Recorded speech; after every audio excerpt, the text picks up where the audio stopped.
जय जिजाऊ, जय शिवराय, जय शंभूराजे. गडकिल्ले संवर्धन प्रतिष्ठान महाराष्ट्र राज्य सादर करत आहोत शिवसाम्राज्याचे दिनविशेष.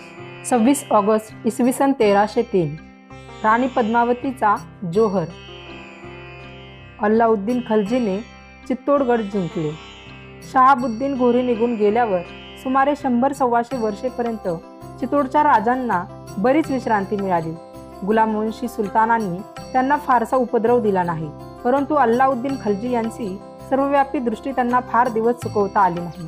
राणा लक्ष्मण सिंह चित्तोड येथे राज्य करीत होते. त्यांचे काका रतन सिंह यांनी रूपवती कन्या पद्मावती यांच्याशी विवाह केला होता. पद्मावतीच्या सौंदर्याची कीर्ती अल्लाउद्दीन खलजी यांच्या कानावर पडली. पद्मावतीला मिळविण्यासाठी अल्लाउद्दीन खिल याने चित्तोडवर स्वारी केली. लढाईत राजा रतन सिंह यांना वीरमरण आले. शेवटी इलाज चालत नाही असे पाहून राणी पद्मावतीने आपल्या शिलाचे रक्षण करण्यासाठी पेटत्या अग्निकुंडात उडी टाकून राणी पद्मावतीने 1600 स्त्रियांसह अग्नीत प्रवेश केला. तो दिवस होता 26 ऑगस्ट 1303. पद्मावती जोहर करून अजरामर झाली आणि अल्लाउद्दीन खलजी राखेचे ढीग तुडवीत किल्ल्यावर फिरत राहिला. तो दिवस होता 26 ऑगस्ट 1304. पद्मिनी जोहार करून अजरामर झाली आणि अल्लाउद्दीन खलजी राखेचे ढीग तुडविल्यावर किल्ल्यावर फिरत राहिला. 26 ऑगस्ट इसवी सन 1664 मालाड बंदर स्वराज्यात. शिवरायांनी मुंबईचे मालाड बंदर जिंकून स्वराज्यात सामील केले.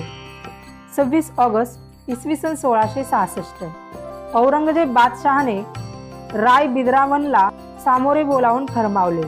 औरंगजेब बादशहाने फरमावले, शिवाजी राजांची हकीकत सांगा.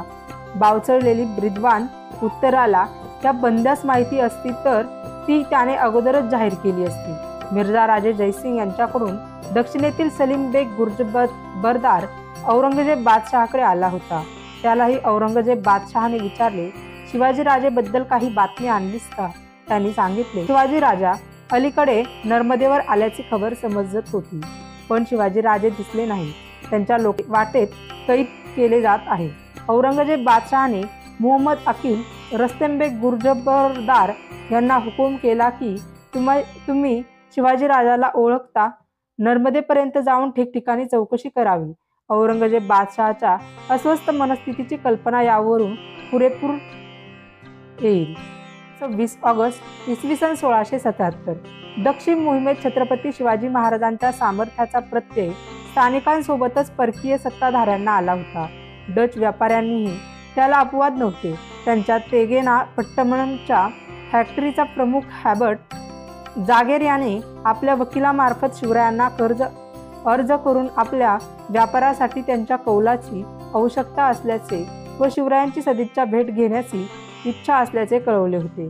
त्यामुळे शिवरायांनी त्यांना भेटीस येण्याची व व्यापार करवण्याची परवानगी दिली.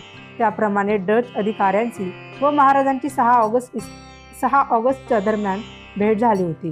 भेटीत महाराजांनी त्यांना कौल देण्याचे आश्वासन दिले होते. ठरल्याप्रमाणे छत्रपती शिवाजी महाराजांनी 26 ऑगस्टला डचांना पत्र देऊन शेरखानाच्या वेळी त्यांना मिळत असलेली सोयी चालू ठेवण्याची आश्वासन दिले. फक्त महाराजांनी त्यात एक महत्त्वपूर्ण बदल केला होता, तो म्हणजे गुलामांच्या व्यापाराला बंदी. ही माहिती जागेर व क्लेमेंट यांनी देवनापट्टमनला पत्र पाठवून कळवली होती. या पत्राची तारीख होती 29 ऑगस्ट इसवी सन 1677.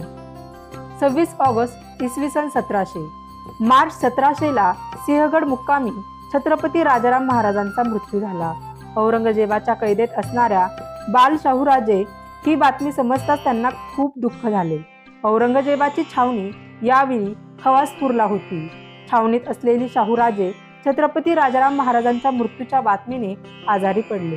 दरबारात आल्यावर शाहूराजेंचे अंग पिवळे पडल्याचे दिसत बादशहाने चौकशी करताना त्याला खोजा हाफिज अंबरकडून कारण समजले की शाहूराजे शिजवलेले डाळ, चपाती किंवा भात खात नाहीत, फक्त फळे खातात. कारण नजर कैदेत असताना मराठ्यांनी शिजवलेले अन्न खाऊ नये असा नियम आहे. शाहूराजे स्वतःला मोगलांचे कैदी समजत असल्याने शिजवलेले अन्न खात नाहीत. यावर बादशहाने त्यांना सांगितले की तुम्ही आमचे कैदी नसून घरचेच आहात. पण खरे कारण असे होते की राजाराम राजांच्या मृत्यूची बातमी समजल्याने ते अन्न खात नव्हते. आहे.